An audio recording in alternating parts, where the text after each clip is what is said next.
economy is prerequisite.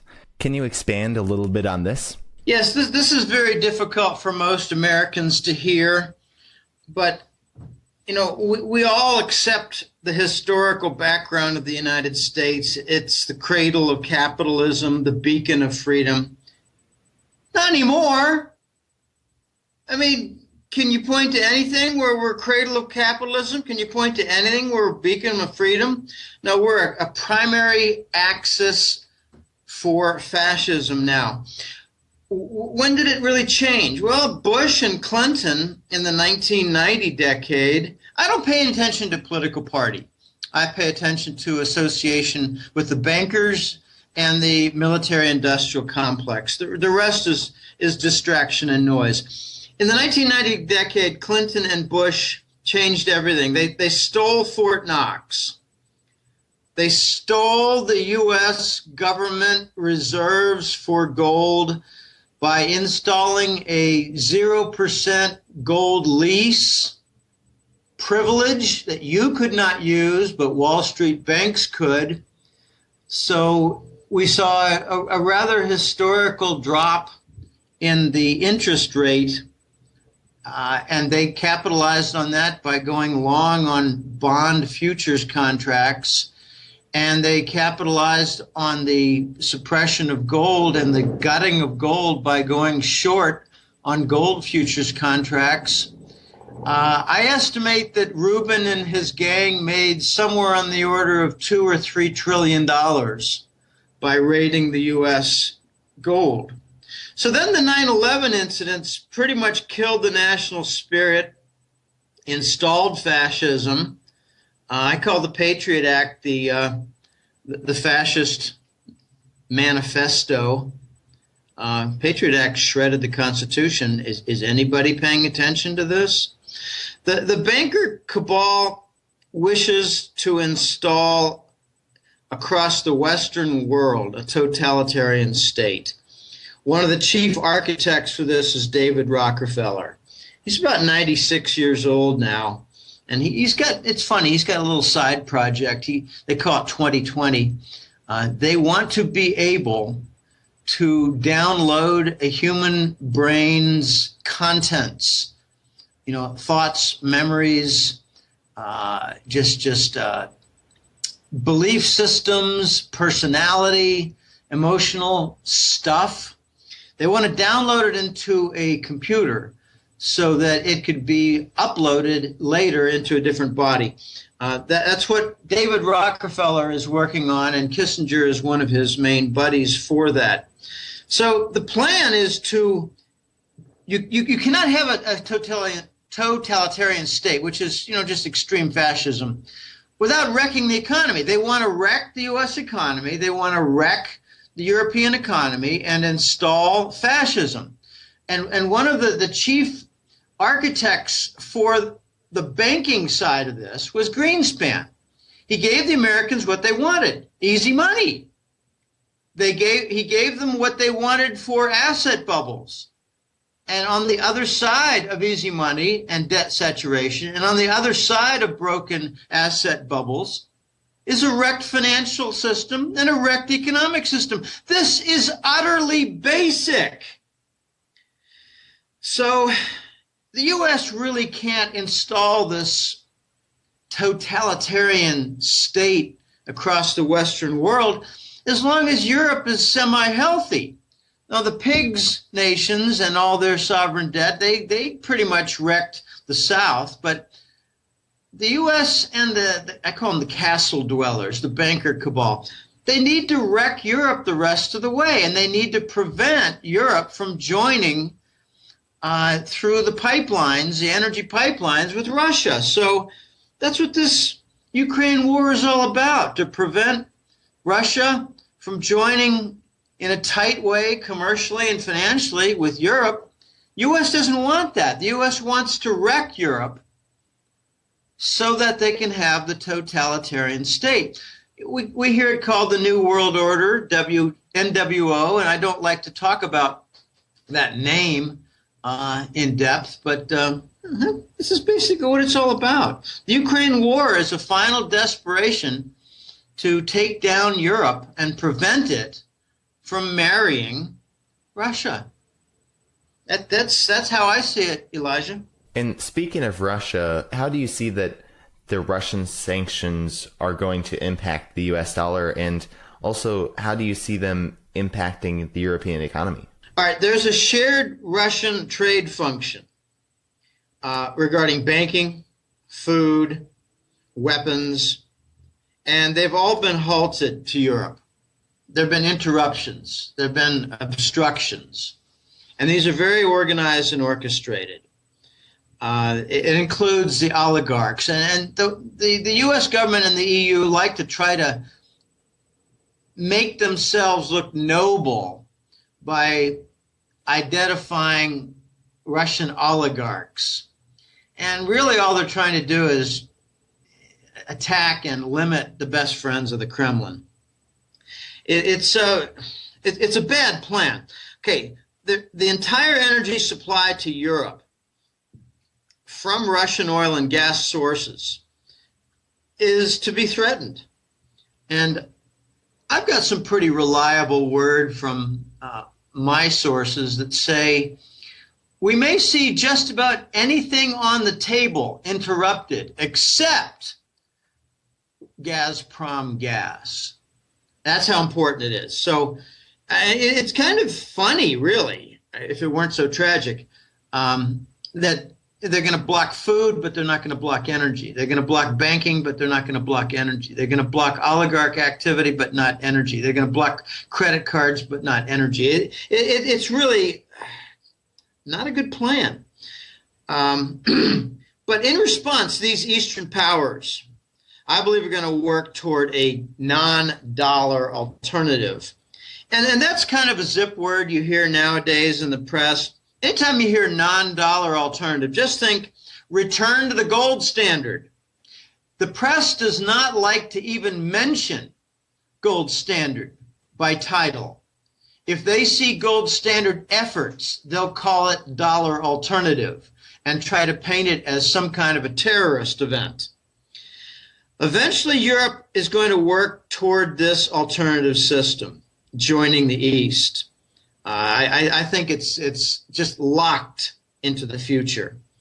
And notice that the U.S. government is busy prosecuting the French banks like BNP Paribas for sanctioned violations, busy prosecuting Swiss banks like Credit Suisse for tax evaders and private account disclosure violations.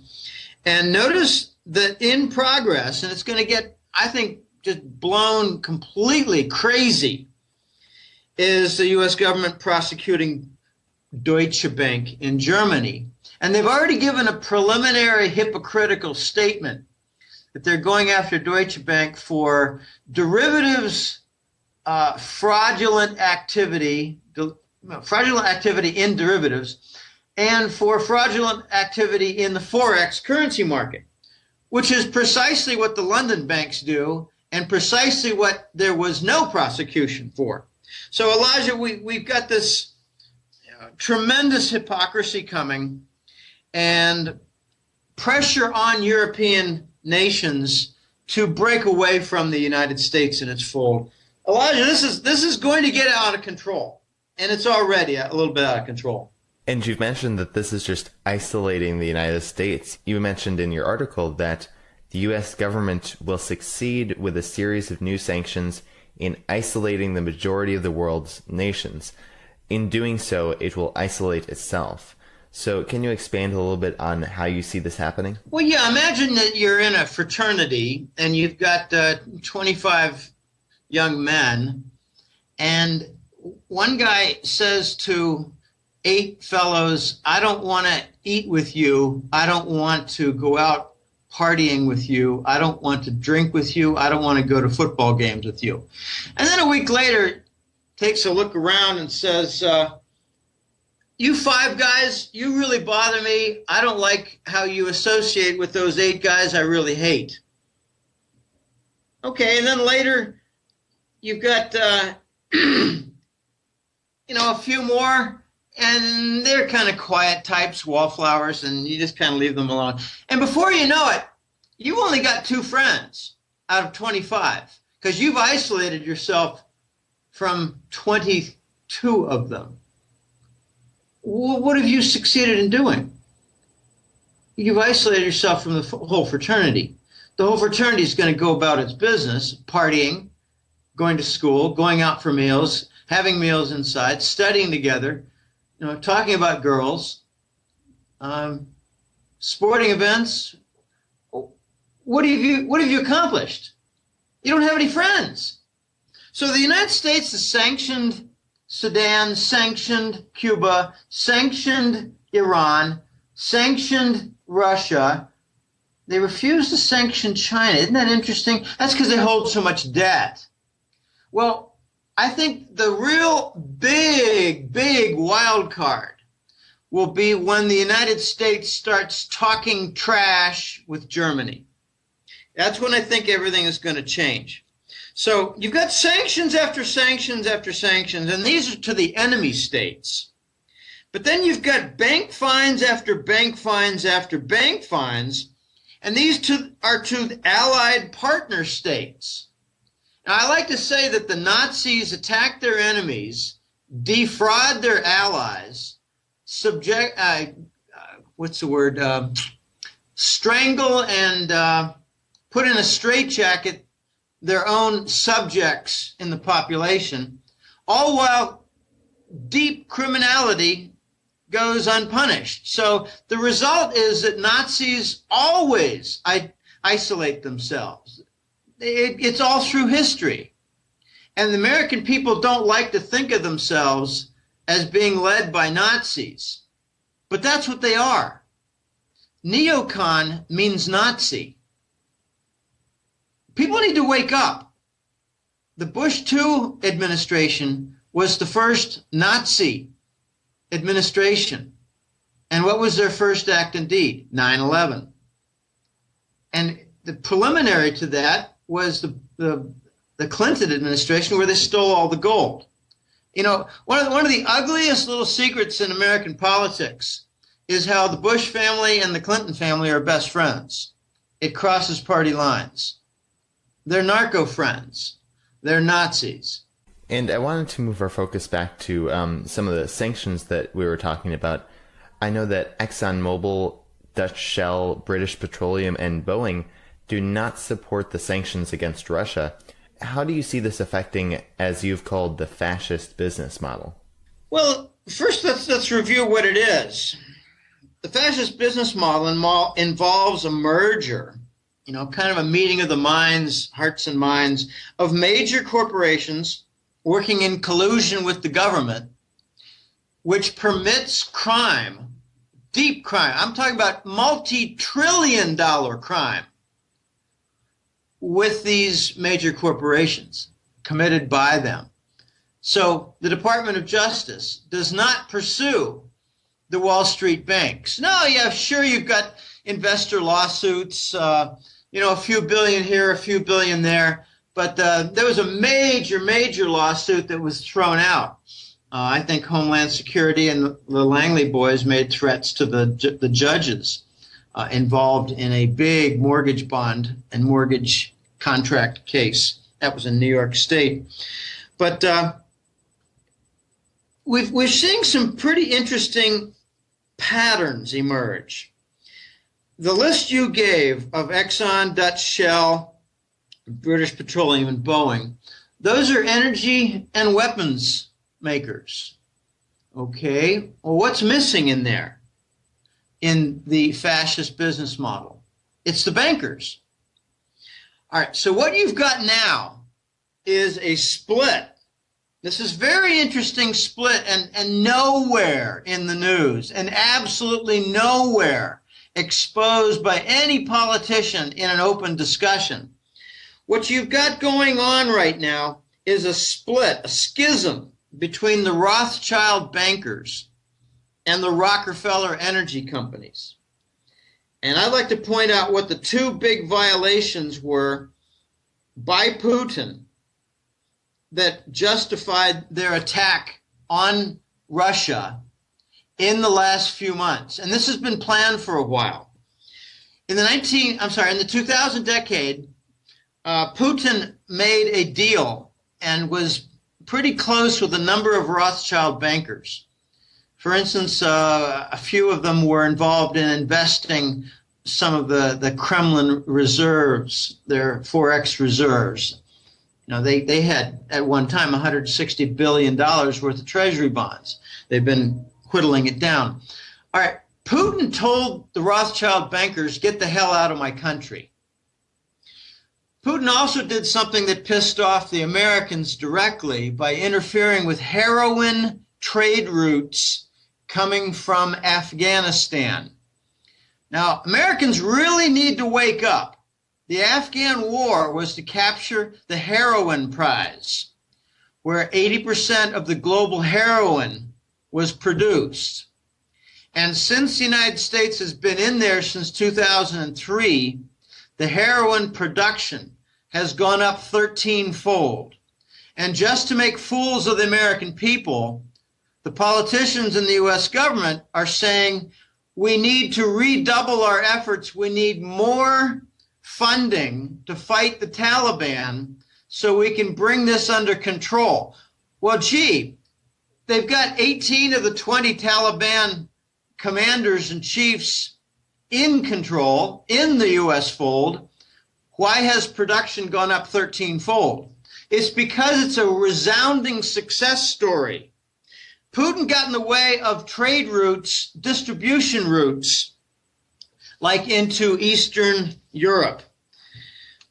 If we've got a case where some energy companies and a major weapon manufacturer, Boeing, are not towing the line within the fascist crowd for their business model, then I think we've got a deep division in that fascist alliance. I think the bankers and the energy companies are in a big split. Exxon is continuing with the Black Sea offshore oil production. Exxon is continuing with the Arctic exploration with Russia. Exxon is continuing with the Siberian exploration with Russia. British Petroleum and Dutch Shell have basically said, these sanctions don't apply to us. Why? Because there's a schism and they're bigger than Obama or their equal. Obama is just a figurehead. It's really quite sad, especially the death of Joan Rivers after she outed Obama and his sexual preferences. I remember 2 months ago, I had a conversation with a couple clients and colleagues, and I said, I give it 50-50 that Joan Rivers is dead in a couple months. I don't know how it'll happen. I don't care how it'll happen. Probably something minor, medical, and before you know it, she's gone. Okay, so these Nazi bankers, Elijah, are on the extreme defensive. There's a schism going on between the bankers and the energy firms. And keep in mind, most of them are Satanists on both sides, the bankers and the energy firms. They're Satanists. And you also mentioned that Germany is not going along with fascism either. So how and why do you see that Germany is not going along with the move towards fascism? Germany's always been protective of their economy and their industry and their labor force. They tend not to betray them. They tend not to wreck them.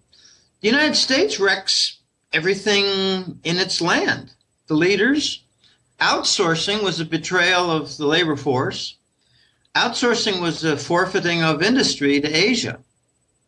Outsourcing brought in the new trend of asset bubble dependence, stock market, housing, that ended badly in the United States.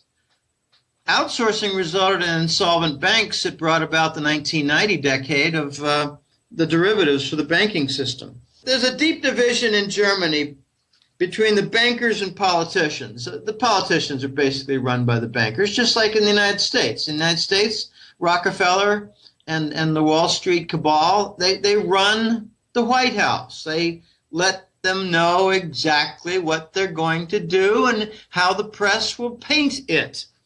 Okay, so the division in Germany is between the bankers and the commercial chiefs. Okay, you've got 3,000 or more German companies doing business in Russia. Are they all going to stop? I don't think so. Merkel's playing a very difficult game. I think she's playing to the bankers, giving the U.S. lip service, and making empty promises to the U.S. and NATO warmongers. There was an event a month ago. I think it was in early August, mid-August. The Germans announced that they were not going to supply fighter aircraft to the NATO forces in Ukraine. And I thought, whoa, that's a split. That doesn't sound like a normal event in an alliance. So,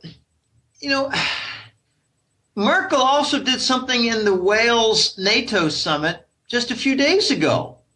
She actually made a strong statement with other nations standing behind her that certain treaty elements would not be honored anymore.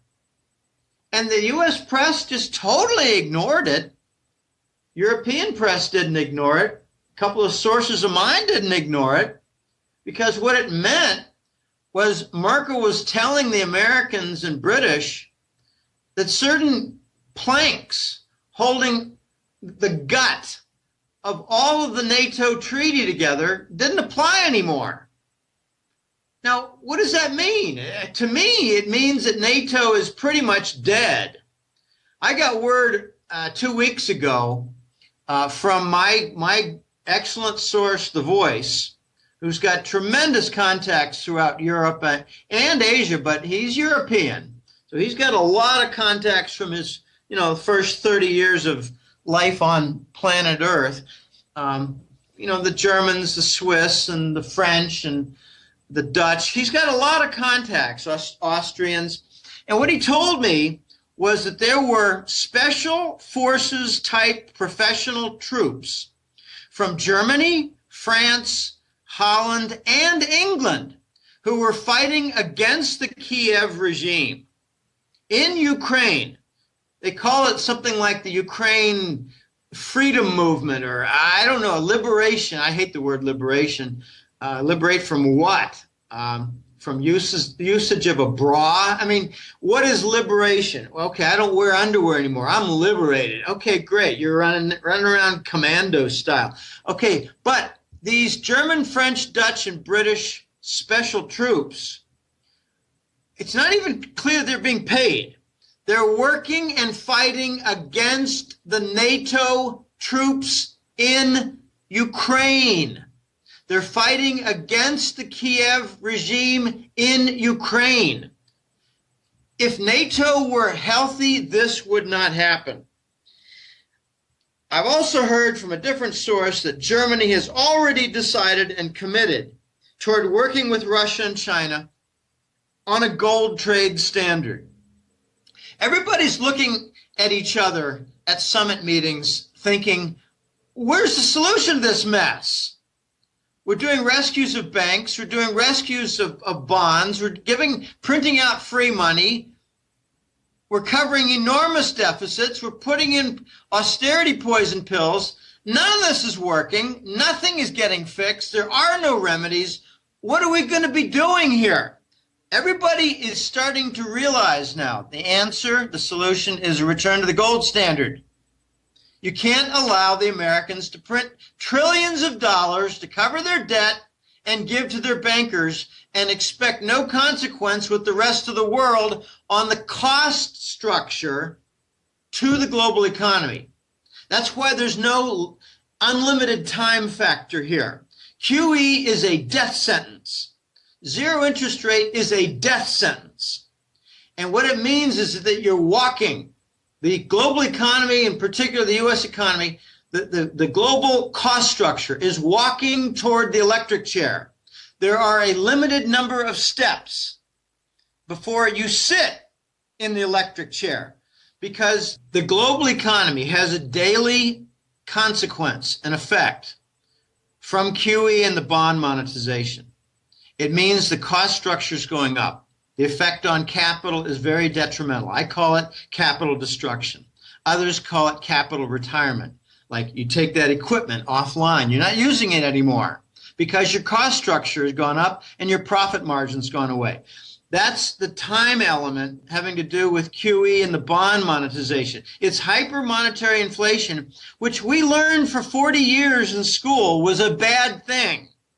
But when the U.S. does it, it's a good thing and it's stimulus. Why is that? Because it's frickin' Nazi economics. Germany has already decided to work with China and Russia on a new gold return, a new gold standard in trade. Germany has already decided to abandon the euro and NATO and move away from the European Union. Germany has already decided with the Dutch, Austrians, and Finland to work on a direct alternative. And I think these four nations are going to break away from the European Union simultaneously. Germany has made enormous inroads with Russia regarding energy and railways. Germany's made enormous inroads with China, having to do with exports, industrial equipment, construction equipment. These are not going to go into reverse. Germany has experienced fascism in the past, 70 years ago. They don't want any more. Germany has experienced hyperinflation in the past, 70 years ago. They don't want any more. The United States is ready for fascism. It is the natural end chapter to capitalism. Do you see any evidence of capitalism in the United States? I don't, Elijah.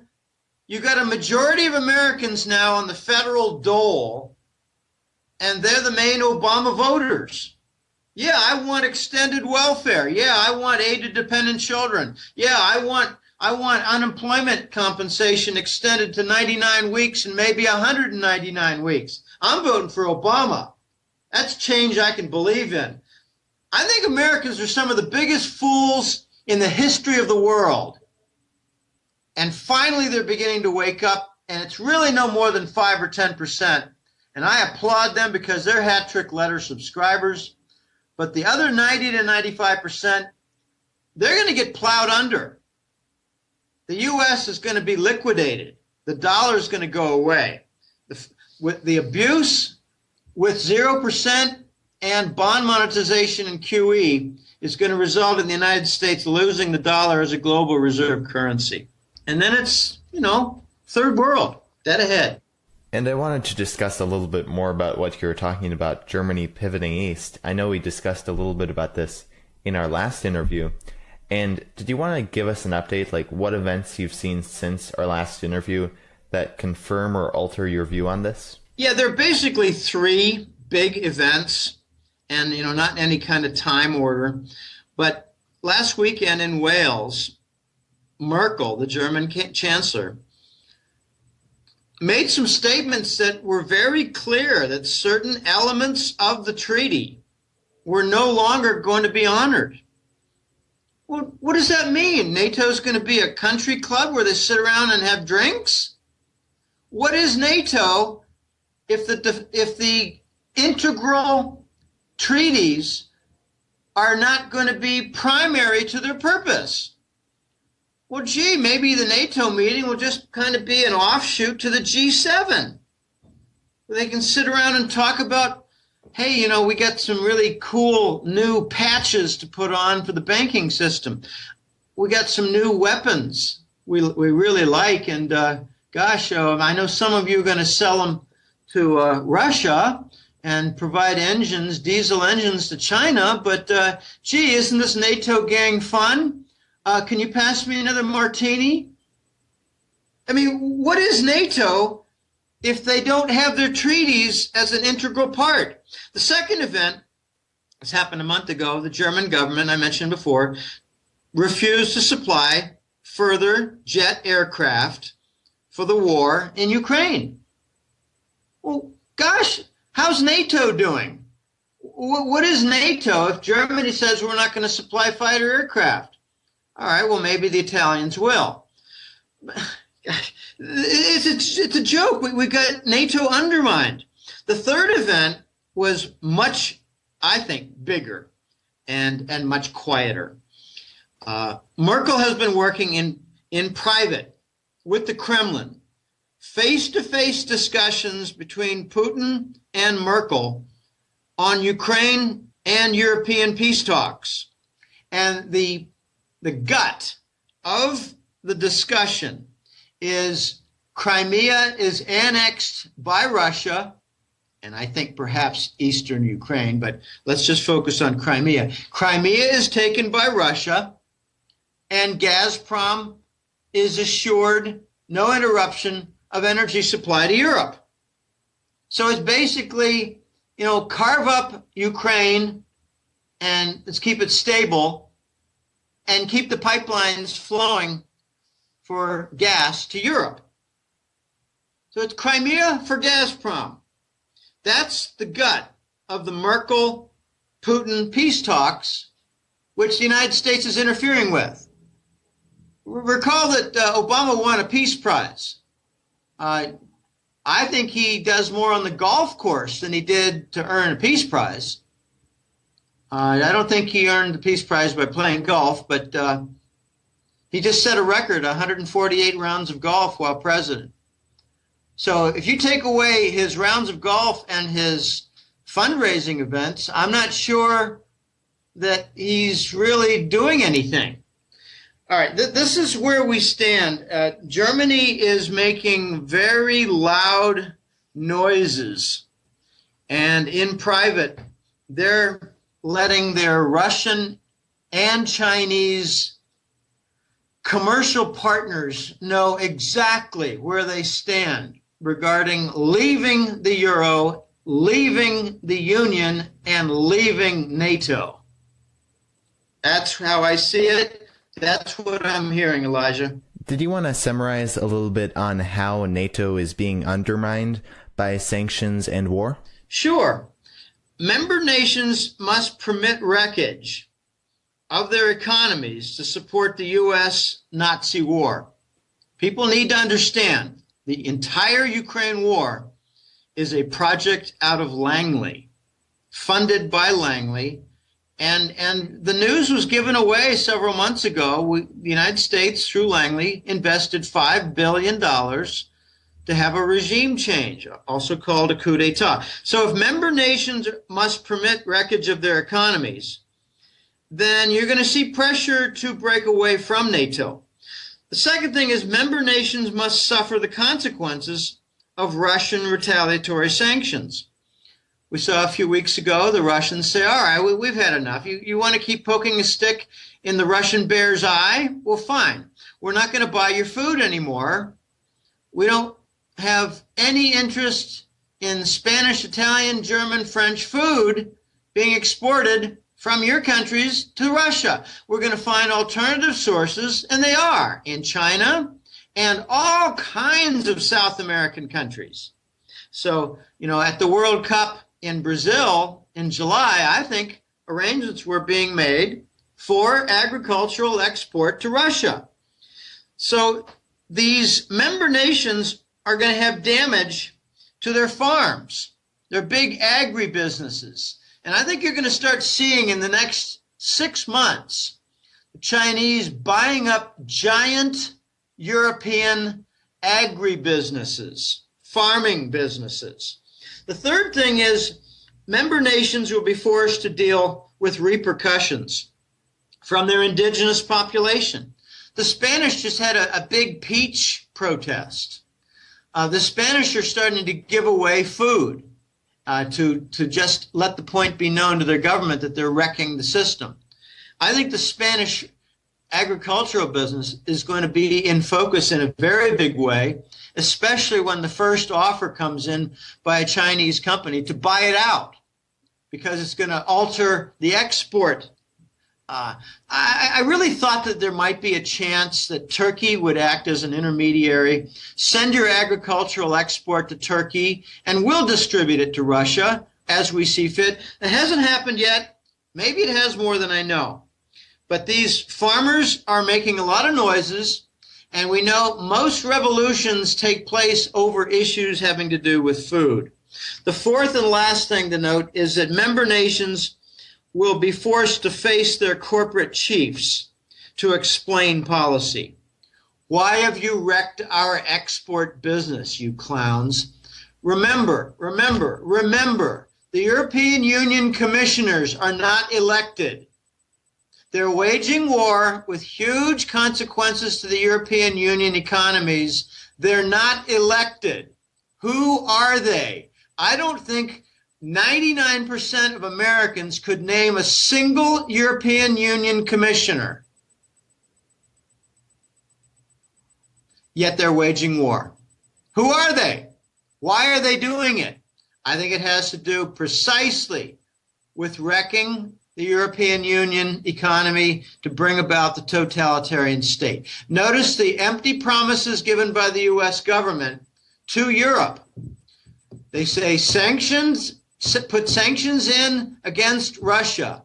We will guarantee your oil and gas because we've got surpluses in North America. What's a load of crap? The United States has a hard time conducting refinery processes for all the very light crude oil that come from shale oil projects. This is a global mess that the United States is creating.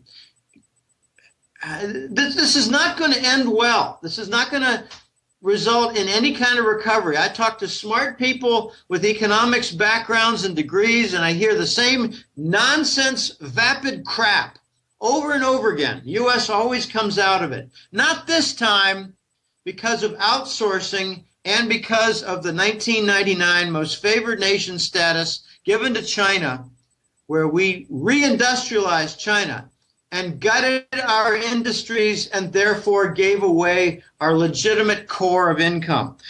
So the member nations of European Union and NATO are going to fracture off. That's my view, Elijah. It's going to take time, but it's happening right now. I wanted to turn our focus to the petrodollar. I know you recently reported that the Gazprom Neft Corporation announced acceptance of Chinese yuan and Russian rubles for payment for crude oil sold to Europe and to China. So what do you see the consequences of this to be? Well, this is actually a correct jackass forecast that I made in March and April. I said we're going to have a very unusual situation where Russian energy trade is going to accept Chinese currency in payment outside the dollar sphere. And it's finally happening. It's a correct forecast. The word neft in Russian means oil. Not necessarily oil directly, but it means oil firm. Gazprom Neft is the oil firm behind Gazprom. Gazprom is the giant natural gas monopoly inside Russia. Gazprom Neft is their oil firm. So I think Gazprom decided, all right, let's just have a little trial balloon here. Let's let our oil company subsidiary go out and say, we will trade with Europe and get paid in rubles. Let's trade with China and get paid in yuan. And if the Europeans want to use yuan, fine, we can accept that too. Oh, what does it mean with respect to the ruble and the yuan? It means they're going to be pretty soon interchangeable. I like to point out the joke, the stupidity, trying to isolate Russia. Well, it's got 12 or 13 time zones. I got corrected recently. There are only 10 time zones, but there's a 12-hour difference from one end to the other. From Vladivostok to St. Petersburg, it's 12-hour difference. All right, so you can't isolate a country that big, nor can you isolate a country that has so many connections now with China. So we've had a de facto petrodollar standard for since 1970s, so for 40 years. And this started after the Arab embargo in 1973. And notice in 1973, the Arab embargo and all the movement toward the petrodollar as a standard, recycling OPEC and Saudi petro profits surplus into dollars and treasury bond. Notice that all happened in 73. 2 years after we broke the gold standard, Bretton Woods. Okay, that was the replacement standard. So what that meant was we're not going to have a gold standard anymore, but we're going to let the Rockefellers control the dollar standard. All right, that was quite a coup by the Rockefellers.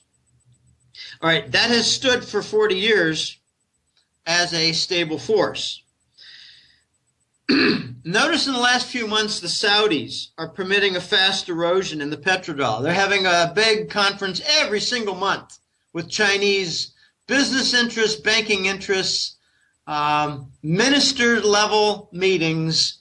And I think what they're doing is they're getting ready to install a Chinese yuan standard for oil payments that Europe can honor too.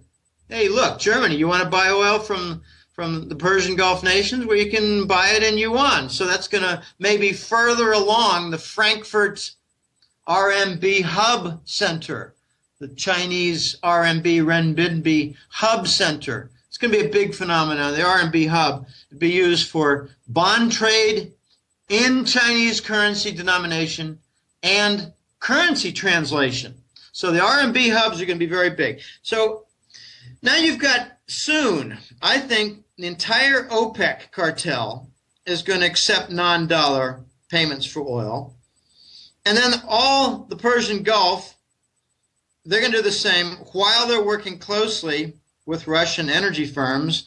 Just take a look at Gazprom connections in Qatar.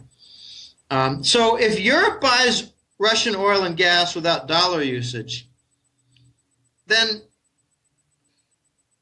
the big double whammy is if that happens with the Persian Gulf doing the same thing. Then you'd have the Saudis and the Russians, number one and number two. The Russians are number one, by the way, in oil production. The Saudis and Russians not accepting oil, well, gee, that means the petro standard is gone for the dollar. The petrodollar standard is not in use anymore. Well, what's the consequence of that? You know, I talked to a lot of Americans, and I haven't met a single one that understands that when you pay for oil in dollars, you keep treasury bonds in your banking system as core reserves. And when you stop paying dollars for oil, you stop using the treasury bonds in your banking system. They're connected. So the dollar is going to lose its global reserve status as the core asset in Western banking system. This is the consequence. The European banks are going to start to diversify away from the treasury bond and the dollar. The European banks will no longer require treasury bonds in their banking system because they don't need them to buy oil. I mean, Americans are some of the worst economists in the history of the world. We need to re-educate ourselves on what money is, what capital is, and how war destroys economies. We need to relearn this. Watch London walk a fine line because they are trying desperately to create a Chinese RMB hub. Again, for bond trade in the Chinese currency and currency translation like for the yuan. The Chinese yuan, I think, is going to serve as a caretaker function, Elijah, for a return to the gold trade standard.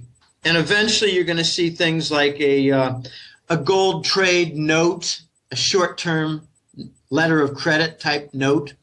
I think it's going to be interchangeable with the Chinese yuan later. So a lot of things are happening. A lot of things are undermining NATO and the dollar. And I think this Ukraine war, I called it the Waterloo for the dollar. I bet you 90% of Americans don't know what Waterloo for the dollar means. It means death, end, execution, rejection. I think Ukraine is a grand error, if not part of a very destructive plan to bring about the end of the dollar. I was told back in 2008 that Obama was going to be elected because he was selected to kill the dollar. We're seeing it now. Hey everyone, thanks for watching. That's it for part 1. Make sure to click here to subscribe so you will be notified when part 2 is released. This video was brought to you by ReluctantPreppers.com. Click here to watch Reluctant Prepper's latest interview, where Sheriff Mark Wasilischen gives his insights on how to prepare for emergencies